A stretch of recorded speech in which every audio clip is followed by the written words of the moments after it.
ये जो किसान अपने खेत को बहा रहे हैं, ये अपनी खुशी से नहीं बहा रहा, ये अपने आंसू बहा रहा है खेत में। ये परमात्मा के कहर ने इस किसान को बिल्कुल उजाड़ दिया है। इस किसान ने अपनी उम्मीदों को लेकर के ये फसल बोई थी कि भी आने वाले समय में मैं अपने बच्चों का पालन पोषण का अच्छी तरह से कर पाऊंगा, अपने बच्चों की फीस दे पाऊंगा, आने वाले भविष्य में अपने परिवार का पालन पोषण कर पाऊंगा। ये खेत आपका अपना है कि ठेके पे ले रखा है? नजदीक आएगा बोल। ये जो किसान है, कौन सा गाँव है? ये आप कौन सा गाँव है जी आपका? धनौदा गाँव में। क्या नाम है जी आपका? राजेश जी हो। ये जो किसान ये ट्रैक्टर बहा रहा है, ये क्यों बहा रहा है? बाड़ी खत्म हो गई है। हाँ, ये मतलब सैकड़ों एकड़ जमीन आपकी पानी ने तबाह कर दी। ये अपने कितना खर्चा कर चुके थे इस खेत पे? लगभग सारा खेत आपने जो खाद गिरना था, बीज था, दवाई था, नुड़ाई गुड़ाई थी, सारा खर्चा कर चुके हो। अब तो स्प्रे करने रह था बाकी।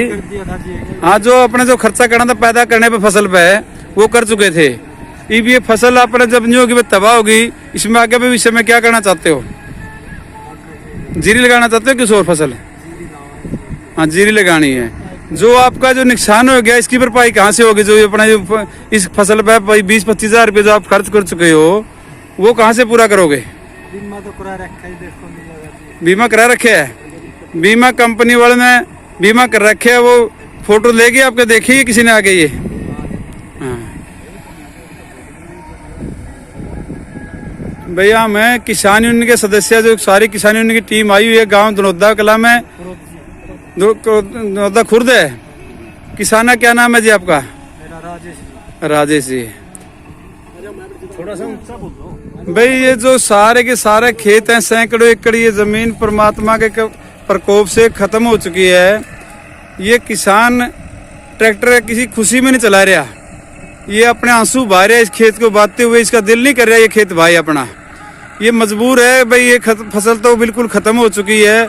इसको सरकार से आपको कोई उम्मीद है भी आपको कुछ मिलेगा? हाँ, अब ये किसान ये कह रहा है भाई बाड़ी वाले किसान को कोई मुआवजा नहीं मिलेगा। जब खट्टर सरकार ये कह रही थी 2 महीने पहले, वे जो किसान जीरी की फसल को छोड़ करके दूसरी फसलें उगाएगा तो उसको 7,000 रुपये आपको किसानों को दे जाएंगे। आपको मिला भाई कोई 7,000 रुपया? नहीं मिला। अब आप फिर इसमें जीरी लगाओगे, प्योद आपके पास है कि नहीं? कहीं मोल लेनी पड़ेगी? मोल लेनी पड़ेगी, प्योद भी नहीं आपके पास, तो लेबर भी चलेगी, जो बाहर की मिल जाएगी मुश्किल है। अब नहीं, इसके अंदर जो आप जीरी लगाओगे, ये तो एक बार पछेत नहीं होगी है, इसके अंदर टाइम नहीं लग गया। अब इसको पछेती होगी, लेट हो रहे है ना। अब लेट होने के बाद जीरी कितने निकलेगी इसके अंदर? यानी कि किसान सिर्फ खाली की वजह से जीरी लगाएगा। भाई, जो किसान ये सोच रहे हैं कुछ न कुछ बिल्कुल खाली से कुछ मिल जाए, उस कुछ मिलने पर इस किसान को पहले इस कपास की पैदावार को पैदा करने में जो खर्चा आया था वो पूर्ण रूप से 100% खत्म हो चुकी है। वो खर्चा कहीं से हासिल नहीं होगा।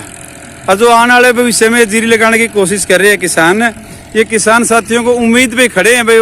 आगे जो कोई फसल पे उम्मीद है, उम्मीद पे ये अपने कायम है, लेकिन सरकार से कोई उम्मीद नहीं है कोई उम्मीद? ये देखो साथियों, ये जो ट्रैक्टर चला आ रहा है, ये अपने खेत को परमात्मा ने उजाड़ दी है। इसकी कोई सरकार की तरफ से किसी तरह का कोई उम्मीद नहीं है मुआवजे की, ना या किसी तरह की कोई और